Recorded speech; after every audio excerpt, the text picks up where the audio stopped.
Il y a fort longtemps, au village du Mont-Tremblant, deux jeunes aventureux nommés David et Will partaient faire une randonnée en forêt. Cette fin de journée était sombre, glaciale et brumeuse.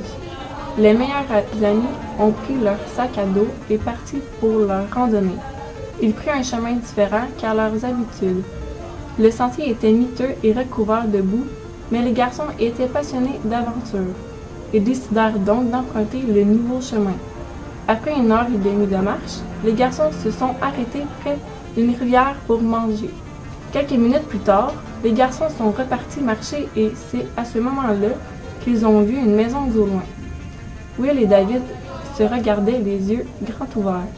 Ils étaient contents d'avoir fait cette découverte. Les garçons sont partis en courant vers ce mystérieux bâtiment. Arrivés près de la maison, ils ont entendu le vent qui sifflait entre les murs. De vieilles planches de bois recouvraient les vieilles fenêtres abîmées. David alla donc voir si la porte était verrouillée. À sa grande surprise, la porte s'est ouverte. David et Will sont entrés à l'intérieur de la grande bâtisse. Ils ont vu un coffre au milieu de la pièce qui semblait être un ancien salon. Le coffre était enchaîné et barré à clé. L'un des deux jeunes hommes prit un marteau qu'ils avaient apporté au cas où ils auraient de besoin. À force de donner des coups de marteau sur le coffre, ils ont réussi à l'ouvrir. Un courant de fumée blanche sortit alors d'un vieux coffre. Les garçons sont regardés et sont retournés ensuite au village en courant. Ils n'en parlèrent à personne. 2 semaines plus tard, la cloche de l'église se mit à sonner aux alentours de minuit et réveilla le village en entier. Les gens se dirigèrent alors vers l'église pour voir ce qui se passait.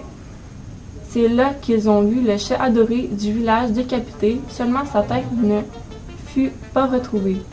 Le sang du pauvre Matou était étendu sur les murs de l'église. Des symboles diaboliques y étaient aussi inscrits. Les gens venaient chez eux pour se barricader. Le matin suivant, Will se réveilla, les narines remplies d'une forte odeur répugnante. Il ouvrit ses yeux, puis il vit la tête du chat décapité la veille sur son oreiller. Il sortit alors de son lit, terrifié. Par la suite, il demanda à David de venir le rejoindre chez eux. Les garçons ont réalisé alors qu'ils avaient peut-être condamné leur village en réveillant un monstre, ou peut-être pire, le diable. Ils se sont dit ensuite qu'un sacrifice satisferait peut-être le diable et qu'il s'en irait. Will prit alors la tête du chat qui était infesté de mouches. Ensuite, il rejoignit David pour retourner à la montagne, là où il avait vu le coffre pour la dernière fois. Arrivé à la destination, Will mit la tête du chat dans le coffre et referma. Arrivé à destination, Will mit la tête du chat dans le coffre et referma le couvercle et celui-ci en espérant que le diable accepte leur présent. Les garçons sont retournés ensuite au village. Will avait trop peur de dormir seul puisqu'il était encore traumatisé d'avoir trouvé la tête du chat. Donc, David resta dormir chez lui. Cette nuit-là, le village entier se réveilla sous les tremblements et les hurlements des villageois. Tous les nourrissons du village étaient mystérieusement décédés durant la nuit. Le diable avait encore frappé.